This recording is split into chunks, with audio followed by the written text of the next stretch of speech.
Welcome to The Passion Pod with your host, Chris Johnson.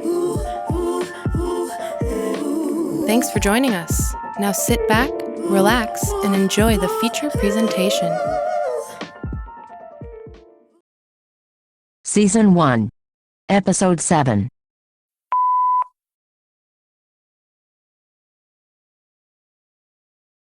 Welcome back, friends. Today, we have a beautifully kind soul joining us, a walking example of why you shouldn't judge a book by its cover, the owner of the new tattoo shop, Kindhand Tattoo, located in Menominee, and a very proud new father, Jacob Haag. Hello. Happy to be here. How's daddy life treating you? You just had a child.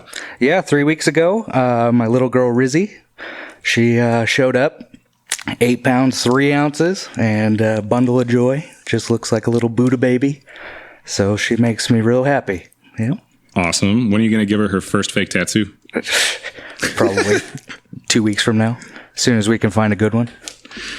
You've been tattooing for nearly a decade now, but let's take a trip down memory lane. What is the first piece of art that you can remember creating? It was a Killswitch Engage album art cover that I did like a redraw for like art class, probably like sophomore year of high school. But that was like the first one that I was actually proud of, and I was like, it looks just like the band cover, you know? That's way cooler than mine.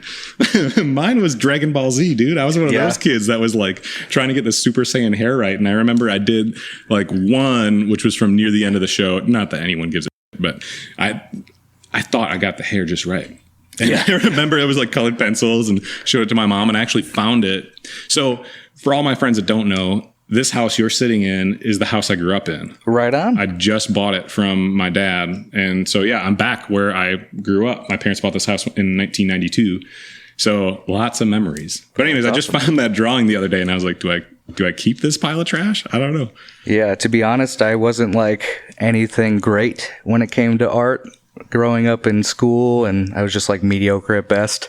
Hated it because I didn't connect with any of the teachers, anything like that. And really, when I started getting into like metal music and drawing the old band logos and stuff like that, that's when I really started progressing at art, I feel. Yeah, I think a lot of people, that's what they start doing.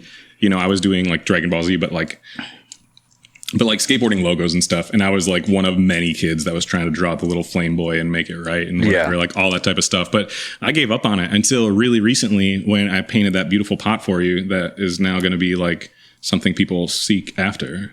Yeah. I'm a beautiful painter now. I've been working on it. So where can people follow you? Because you used to be a tattooer at Brand New Tattoo for almost a decade, and now you just opened your new shop. So I'm sure there's social media handles for like you personally, but then for your shop, and then like in general, if somebody wants to make an appointment, look up your artwork, whatever, like what's the best way for them to follow you? The best route would probably be just searching us on Instagram, either at Kindhand Tattoo or at Haag Tattoos, HAAG TATTOOS. Just look on there. That's our website for now, till we get you to do our website for us. I was just going to say, man, before you got here, I'm like, kindhandtattoo.com, and nothing shows up. I'm like, what the fuck are you doing? You're an artist. Like, usually you guys are right on top of that shit. Come on, I'm only one man. Get it. I'm only one man and a new dad, so. Yeah. Lots to do. Been through that one. How's entrepreneurship treating you? I mean, it was kind of a crazy ride. You opened this thing and right away had to take time off. Not much, obviously, for a kid. And you have... It's just you and your apprentice, or do you have more tattooers? It's just Ty Morse and I. Yeah. Ty is my apprentice, and he's been with me for a little over a year now, and he's a good buddy of mine. For like 10 years. Yep, seems like it, but no, we've only known each other for a few years, but we just click. He's a really good guy, and I think he really exemplifies what we want to pursue as a shop. He's just one of the most genuine people. Exactly. Like, absolutely. So shout out to Ty. He rips on a skateboard beyond all of his injuries. Awesome tattoos that he's covered by, which I think a lot of them are from you, but in general, just a kind soul. He was one of the people that made this connection happen. You know, I mean, granted, I've known you when you worked at Brand New. It wasn't far from my store, but even so, that was the connection that brought you on, I think. You're the freshest business owner, though, of all my guests. Not everyone's a business owner, but what has been the most difficult thing that you weren't really expecting? To be honest, it was lining up the building. getting like the lease company in order and all of that jazz. It like was getting the licensing, because I know like that's something with tattooing is to get like your whatever, like the legal right to do it for like cleanly purposes and all that stuff. That wasn't really the problem with like the health department or anything. Yeah. Like they gave me a list of what I needed to do right away, so that wasn't a problem. It was more so like finding the actual physical space that would work for what I wanted. In Menominee, there isn't like too many options as far as like, you know, business locations, as far as like storefronts. Yeah, because what's the population there? 20,000? It's pretty small, right? I think it's a little less than that until college comes in. Yeah, sure. Yeah. But yeah, I was able to get into the building location and check it out, and I just was pushing really hard to get that space and get their end in order, so I could obviously say that I had a space to work at. But yeah, once I was able to get into the space and things were progressing, that's when everything started to ease up a little bit, and then the pressures of the remodel came where, you know, 15 grand later, here we are. I didn't know you spent that, but I mean, I saw you've done, you pretty much gutted the whole thing. So it's certainly way, way different. When was the actual opening day for your shop? The first date that I actually tattooed there was July 13th. And it was kind of like, it's been a soft opening up until this point, just because, like you said, I was having a child.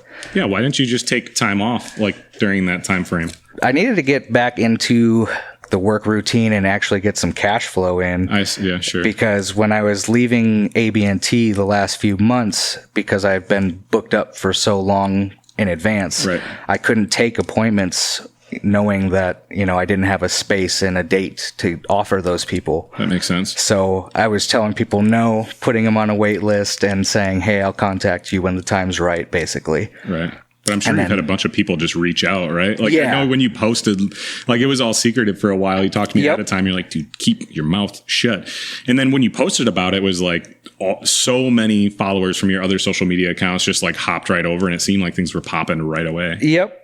And it's kind of been going a little bit too fast for my pace. Sure. You know, with doing like most of the remodel myself outside of like the heavy contractor stuff. Yeah. I've been really busy and trying to keep up with, like, you know, keeping in the routine of doing art every day. And yeah, I see you've still been painting and stuff a lot. Yep, I really enjoy painting. It's very therapeutic for me. Has your art been suffering majorly because of all the coffee you had to drink since you haven't been sleeping? To be honest, I don't drink coffee that much, but no, I think it's honestly, art's always helped me in that way. Yeah. It's always my escape from whatever stressor is going on in my life. That's why I enjoy it, because I only think about, you know, this blend and then the next blend. Yeah. And I don't think any further than that. I'm like a constant overthinker. Sure. So isn't it rad? Just like even if you love your job, when you have other employees to deal with, or you have a boss to deal with, things still aren't like your baby, and you still have to follow other people's things. But when you own your own business, you have to get past the scaredness, you know, of like, I hope somebody comes in and has money, like, at some point. But it's so comfortable. It's like this happy, safe space that you can go into that I tell people this all the time. I'm like, dude, I have no problems going to work because, I mean, you've seen my shop. It's like pretty comfortable. Yeah. And it's set you up made as it like, your home. Yeah. Yeah. I spend a ton of time here. And if I didn't have to be here, if I had nothing else going on, I would probably be hanging out here anyways. I just enjoy the space. Do you feel kind of the same way? Yeah. Yep. It's definitely getting there. We obviously don't have every little detail done at the shop because it's still, you know, we had to do so much with it. Right. But now that we're kind of getting underway and, you know, kind of getting into our general routine of the Tuesday through Saturday, it's been going well, and it feels great, especially being right across from like the lake. That's the best part for me. Yeah, I guess I haven't come and checked it out yet. I've just seen all the photos. I need to drive over there. We'll have to go over there and just take a bunch of pictures together, and maybe have you tattoo some tiny little thing on me or something as like a fun thing. I don't know. We'll get together. Absolutely. We'll do something. I want to see it. So inspiration. I've noticed that your artwork is very traditional style. Your paintings, but your tattooing and everything as well. You have very like a simple color palette typically, but very like bold lines that are very, very crisp. The shading and everything is on point, but it's, you can recognize it, right? Like you can do these big pieces that are just like bold and powerful. They're not like those soft watercolory ones that I've been seeing a lot of. Not that those are necessarily bad either. You can have both in a lot of different styles, but where did you get your inspiration for the way that you tattoo from? 100% Sailor Jerry, looking at his designs early on in my apprenticeship and tracing those a whole bunch of times just to kind of like learn the art style. Once you kind of do that enough, you build up muscle memory, and that's kind of half of what tattooing is just building up the muscle memory for your hands and wrists so you can obviously stabilize and move smoothly across the body. Right. But I was really drawn to like the simplistic designs and how bold they were, and they're meant to be a tattoo, you know? They're meant to stand the test of time. So like you see an old sailor when he's 80 years old and he's got a panther head on his forearm. Yes, it's smudgy and, you know, kind of washed out, but you could still tell it's a panther head. Right. Like, that's what I want to give my clients is, you know, 20, 30 years of getting compliments and feeling good about their tattoo. Yeah. As opposed to 5, 10 years from now needing somebody like me to like do a blast over or cover it up. Yeah. Yeah, I can imagine that's something that a lot of it just comes from confidence. Because I'll ask you this question in a minute. But even with like skulls, right? Like I've always been an awful artist and I've never had confidence for it. My skill set, I've always just thought lied elsewhere. I'm a confident person typically. I'm usually good at talking to people. I have a lot of drive. So when there's something that I want to do, I just kind of go for it and do it as best I can. Yeah. And things are typically easier than most people think they're going to be. So that's why I'm able to accomplish a whole lot of things.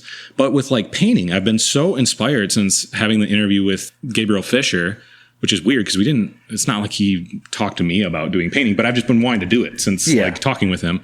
So I've been painting all these skulls. And yeah, the first one, dude, I had like a picture on my phone. I'm like, why is this so wonky? Like I can't get the dimensions even kind of close. And it's like a profile, like white skull with no detail at all. But then once I did like 3, 4, I've been doing a bunch of them. Guests, you'll see these as they come out. But I've been painting these pots to look kind of like my logo from the podcast to give to my guests as a little like parting gift to keep in their home. So I painted a bunch of these skulls, but I've noticed that it's gotten way, way easier. Like after I did a couple, and now it's like giving me this juice and confidence of, dude, I need to try to like draw a rose tomorrow or something because it's going to be shit. But in a week, whew, just got to always one up yourself. Good. Yeah. So I'm going to be drawing a lot. So that brings me to my next question. If I told you I want to be a tattoo artist underneath you, if I wanted to be your apprentice, what's the kind of advice you'd give me? Okay. Well, first I would say you would have to be a good client of mine, good buddy, and first and foremost, good client. You can't just rub shoulders your way in. Yeah. But basically, I would draw, and then draw some more, and then when you think that it's good enough, draw it again. That's basically how I learned everything was trial and error. You know. Thrown to the wolves and figure it out. But no stranger to drawing. Yeah. I would say if you could start doing like watercolor paintings, that would help. But building up like a portfolio to bring into said artists that you're looking to apprentice under. Right. Just sit down, have a conversation with them, show them that you're serious, try and, be professional as much as you can be, because obviously you don't know the industry. Right. But yeah, I'd say go about it that way and just see how it goes, feel it out. But there's no substitute for hard work. Absolutely. And you can't fake it until you make it in tattooing, because as soon as you touch the needle to the skin, you're going to find out that it's real. Yeah. So got to weed out the bad ones. So one thing that sticks out to me, and I'm going to butcher this, which sucks because it's like something you said to me that just kind of stuck out. I was talking about how I'm trash at art while I was painting my store. And you're like, dude, everyone starts somewhere. Like everyone's gonna be bad right away. I was bad right away. Just keep doing it. You're just gonna keep getting better. And that kind of stuck with me, man. Like, I thought that was really cool advice that I guess it's not something I've never heard before, but it just meant something that like, I look at tattoo artists as like the coolest job ever, which is funny because I think kids like think of my job as the coolest job ever, but I have a lot of tattoos. I've always thought you guys are cool. And for some reason in my mind, it was just like, oh, these were just natural artists who like now are making a living doing it because they're. But when you said that to me, it just kind of clicked. Like, I don't need to be embarrassed that I suck at singing. I don't need to be embarrassed that I'm awful at drawing. If I want to do something, just keep doing it. You're just going to keep getting better anyways. And what people think. Yeah, like, why absolutely. Does it matter? Yep. You just have to want to outdo yourself the next day and show up and give your best. That's all you can do. Well, and as long as you're not putting ink on somebody's skin, what does it matter if it's bad? Yeah. You just redo it. It's only permanent. Yeah, well, yeah, exactly. Are there any early art pieces or projects that you really remember just enjoying the process of? Was it just like the album covers, or was there like a specific project you can think of when you were a senior or something that was like, this was really fun to do? The only thing that really comes to mind is like a self-portrait that I did in like 8th grade. It was terrible, but it was probably like 3 foot tall. And yeah, I made a Picasso painting of myself basically. Sure. And my mom like hung it on the fridge for probably a good year after that. And thankfully I got to burn that a few years later. So that was nice. Speaking of portraits, I'm sorry if I'm talking about myself so much, but I had the other day, like the confidence was boosting for me because I've been painting like leaves. Yeah. And they turn out like leaves. And I'm like, I'm going to paint pictures of my kids. I can do portraits now. Yeah. I tried to paint both my kids, and my wife came home and she goes, who's that guy and that old lady? And I'm like, we have a 6 and 3-year-old daughter. What are you talking about? It's if like you follow that Sucky Tattoos page where they paste the tattoos of the portraits of the kids over the actual photos of the kids. That gets me every time. It was bad. So that's something that I have to work on. I think portraits are like insane that anybody's able to make it. And not even if it's just a portrait, but like pinups and stuff. How people do like the facial art like that or whatever. I can't make a girl look pretty with a pen. Like she's going to look really not good if I draw it. I don't know how takes a lot of practice. That. I'm sure. A lot of practice.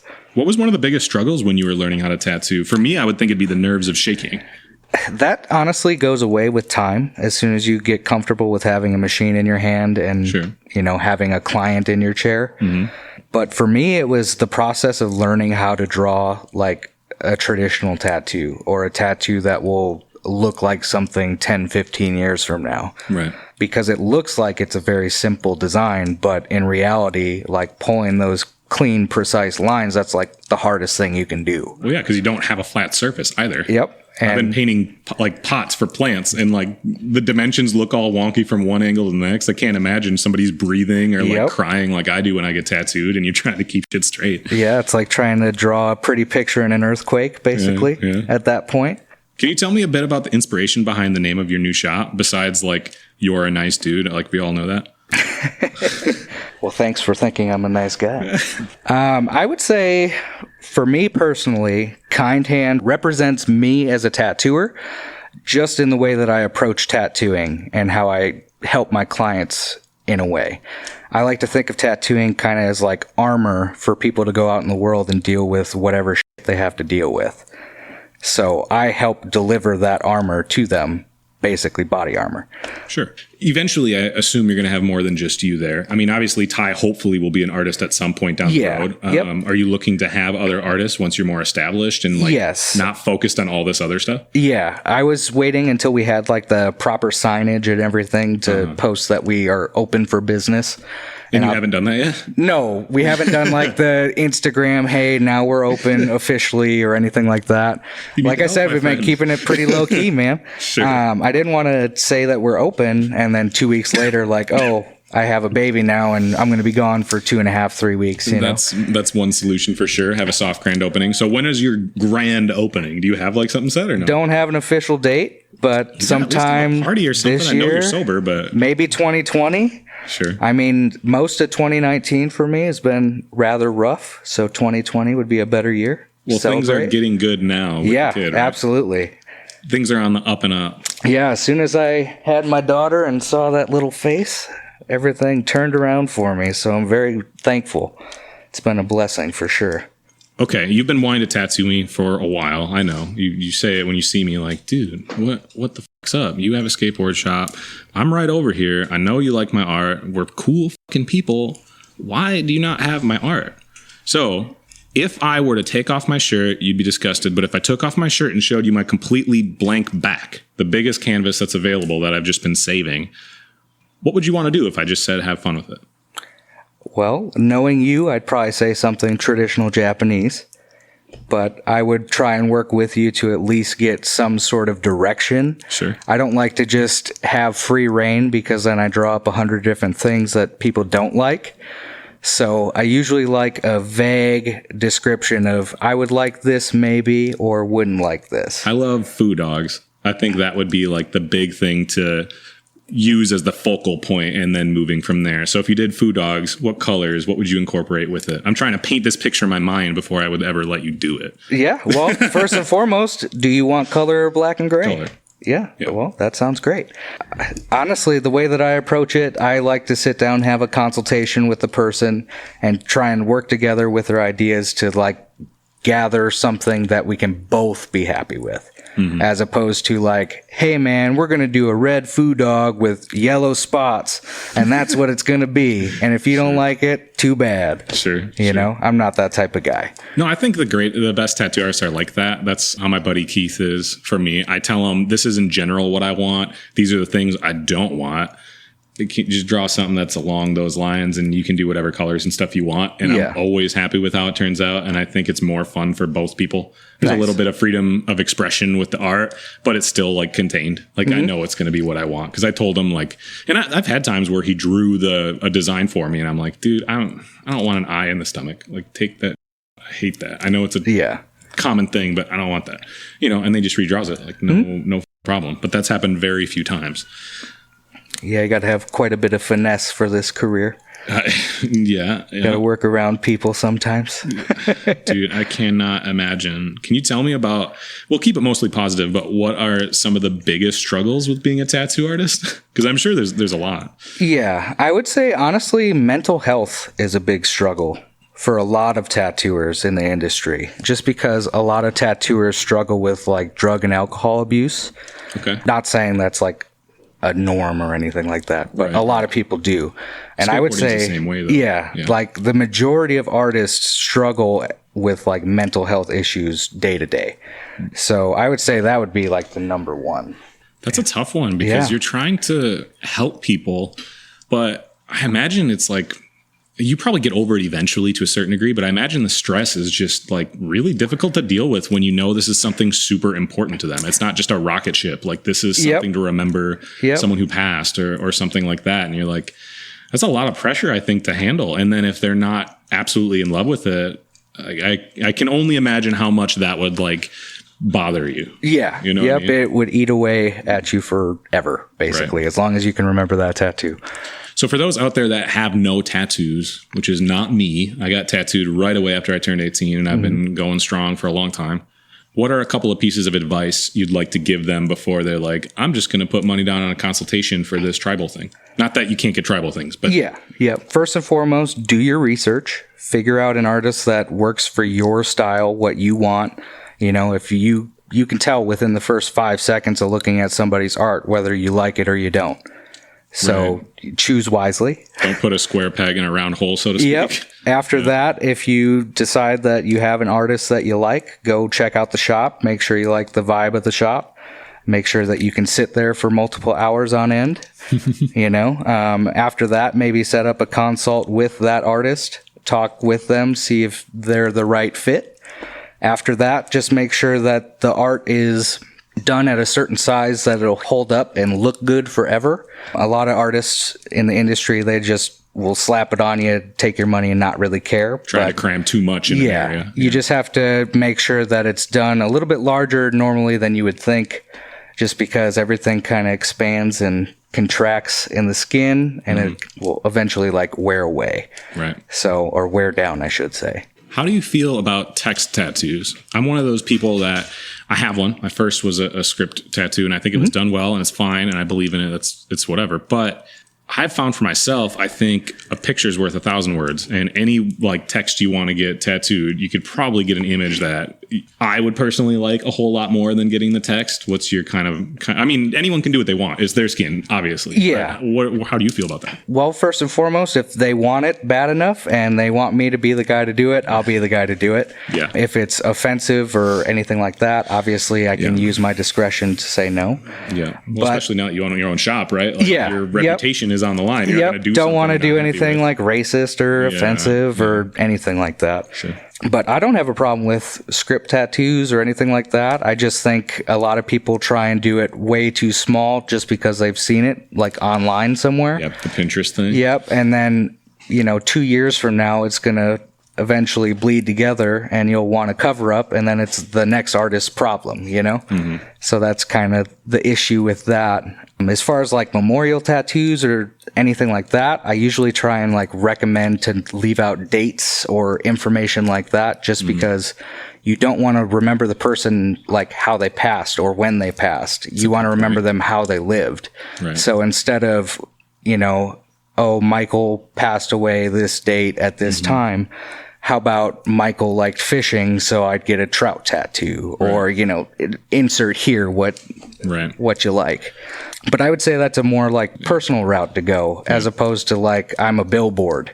Well, I know like my first tattoo was text and I was 18. So when I went to college freshman year, everyone's asking me like, what does that mean? And to me, that's my advice I would give to anyone that gets tattoos. Like, be aware, especially if you don't have very many, that everybody is going to ask you what that thing means. Yep. Everyone. Not that you're not embarrassed, like you're not going to be embarrassed about it or whatever, or I hope not, but be ready to answer that question 1,000 times. And if you have text, be really ready to answer that question 1,000 times. If it's a picture, then you don't have to go into detail. You can just say, I love fishing. Yeah. If it's somebody that you don't care to explain that Michael loved fishing and you loved Michael, you can just say, I like fishing, man. Yep. And it's done. But if it's text, you kind of have to like give the whole spiel or come across as an asshole, which I hate. Yep. Maybe I'm tangenting here a little bit, but I hate that people like think you're being if you don't want to sit there and explain every reason why you got this certain image on your body. Yeah. You're like, do I have to explain why I wear the shirt that I wear either? Like, no, if I want to, we're friends, but I don't have to explain to you why I have this. Yep. Some of my tattoos are just fun. For me, I've recognized for myself, some of them are like much more meaningful or whatever, but some just represent things I liked for an extended period of time. Yep. Right? So like I have a few Pokemon tattoos. I don't really play Pokemon anymore. Not that I'm embarrassed to. I just am busy with my kids and stuff. But I loved it as a kid.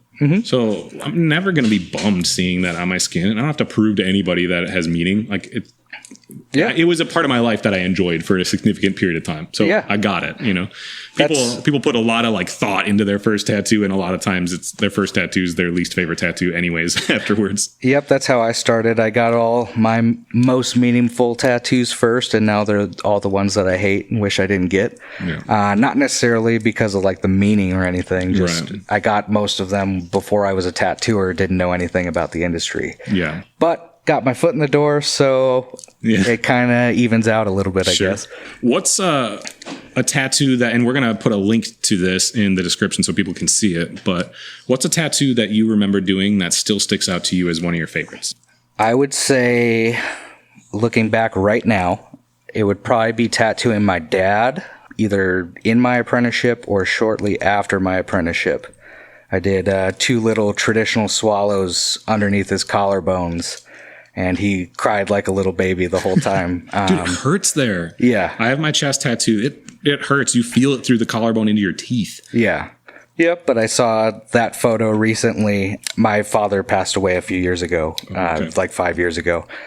But seeing that, it just brought something up, Yeah. So I really enjoyed doing that, and it brought back a good memory. Well, it's such an intimate thing, like tattooing somebody, you know what I mean? Like you're forever a part of their life that's not going to go away. It's always going to be there. So I think that's something that very few of us get to experience. I mean, I get to be a part of experiences with kids and stuff, which is one of the big motivating things behind the shop is what I'm hoping to do is create this like second home for all these kids and be this like cooler older brother that their mom still likes and just help provide them with a little bit of guidance, but fun and like have them look back on things in a positive way. You know what I mean? I get to be a part of that, but it's way different than what you do. That would for me would be something that would be extremely stressful. All right, Jake, it's that time. Tell me about a unique experience that you're thankful that you got to have, but only happened because you chose to pursue your passion for art. I would say that the biggest thing that happened to me just because I pursued art was I got married. My wife and I actually met in high school in our first art class in sophomore year. Taking it back. Yeah, throwback. Cool. So anyways, we never, did anything, never dated, nothing. We were just friends in high school, very fond of each other. She used to let me turn in her pottery for better grades. Nice. And put my name on them and stuff, and I would just give it back to her when I was done. But fast forward 10 years, I was starting my tattoo career. She was an art teacher down in the Dells, and she started coming up to get tattooed by me. We were always friends. Turned romance. Yeah. That intimacy I was talking about. Yeah. So I was kind of a scuzzy guy on my wife after she came into the shop, which is fine because we're married now. Right. And now we have a baby. So, yeah. That's rad how stuff like that happens, man. I'll give you a unique experience as well. Mine's not. You have all these good examples. I love it. Mine are so not as powerful as those, but this one's fun. In my opinion, this one's fun. So here's one thing that I did that had nothing to do with making money at all. There's this thing called King of the Road, which is this skateboarding contest, which is basically like a scavenger hunt that Thrasher Magazine puts on. And these pros have lists of stuff they got to do. There's tricks, but then there's miscellaneous challenges, a lot of them not safe for kids type stuff. But I wanted to do something like that because I thought that was the most encapsulating of what skateboarding is to me. Skateboarding is a lifestyle. It's not a hobby. It's not a sport. It's a lifestyle. Half of what's awesome about it is hanging out with your friends. Just hanging out with your friends. And yeah, you're skateboarding, but you're doing all kinds of dumb shit. And that's what's fun, is you're just having fun with your friends. So I put on the list, we did King of Eau Claire, right? So I wanted to make a safe for kids version because I didn't want parents to hate me, but I wanted them to have fun. So one of the things I put on the list was have a squirt gun fight, and this was in the middle of the summer. Well, my clientele a lot of times are teenage boys who think they're too cool for squirt gun fights. I'm an adult who's comfortable with myself to a certain degree and know that, dude, squirt gun fights are fun. It doesn't matter how stupid you look. If it's hot out, it's fun. Running through a sprinkler, especially with your kids, it's fun. It doesn't matter if you look stupid. You don't look stupid when you're having fun anyways. So I put that on the list and they were all griping I'm not going to do that. I don't even have a squirt gun, blah, blah, blah. And I'm like, dude, all you have to do is puncture a hole in a water bottle. I'll give you some for free. And I'm like, but I got to videotape it. So I think it was 6 roughly 14-year-old boys were in my parking lot, cool guy in it, I'm not going to do this, holding water bottles. And then when I said go, we're giggling like the tiniest little school children, chasing each other through the parking lot, having the best time, getting not even that wet, but just chasing each other, squirting each other with these water bottles. Yeah. And I got to just watch it and go, I created that fun. That fun didn't happen until I created that. That is so cool. It didn't make me any money or anything like that, but I got to do that because that's what I do for a living. I do whatever I want. If I worked for somebody else, there's no way that would have happened. Yeah, but to me, that sticks out years later as a really cool memory. I'm really glad that I got to have that memory, I guess. So what's next on the agenda for you? Obviously, a ton of stuff, with the business and stuff, but what's next? Settling into dad life a little bit. Other than that, it's getting back to the Tuesday through Saturday routine, 11 to 7 at the new shop in Menominee. January, I have the Minneapolis convention coming up, so that'll be fun. I plan on doing a bunch of walk-ups. What's the dates of that? January 10th through the 12th. It's a Friday, Saturday, Sunday. And where is it located? How can people look into that? You can look that up at villainarts.com. Or you could just check it out if you know where the Hyatt Regency is in the cities. They should have flyers around the area. So that's it. Just your shop and this convention. You're not going to do any crazy art shows. You're not going to have another kid immediately.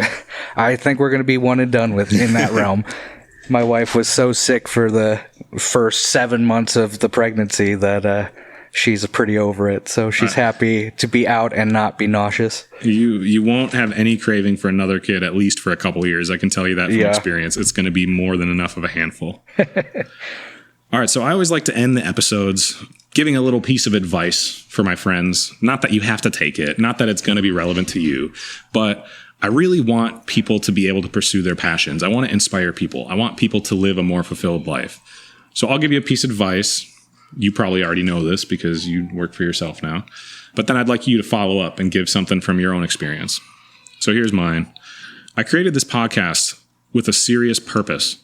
I want to inspire people. I want to help as many people as possible pursue their passions. I want people to live happier lives. I hope our stories can help them do that, even just a little bit. Here's my advice. Stop waiting for the right time. There will never be a right time if you're just waiting around for it. It may be scary, but take that plunge. Once you dive in, things will come much more naturally and much easier than you imagined. Nobody is ready to be a parent until after they have a child. I'm sure you can agree. They figure it out as they go and they do their best. The same applies to the pursuit of a passion. You'll be ready once you dive in.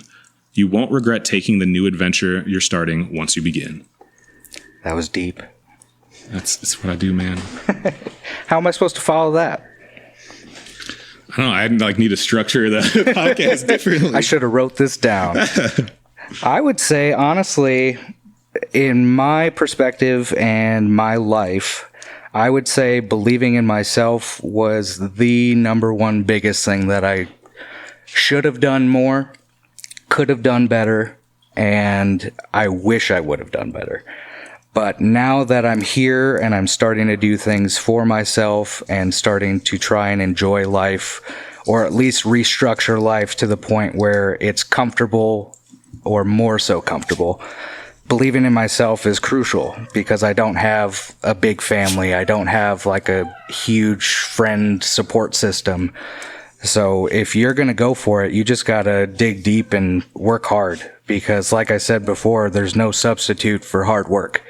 You can't be a gimmick in this world. You have to put in the work and show that you're serious and a true professional at whatever you do.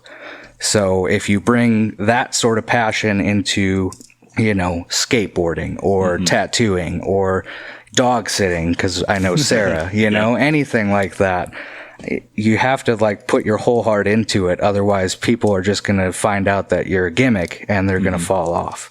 And supporters for me, that's most important. So any client that comes to me that helps me feed my family, feed myself, allow me a life where I can travel and enjoy anything, any sort of joy, that is such a blessing. So I just want to say thank you for having me. Thank you for anybody that's ever been tattooed by me. Anything, any sort of support, thank you. Thank you for joining us for this episode of The Passion Pod. We hope you enjoyed it as much as we did. We'll see you soon.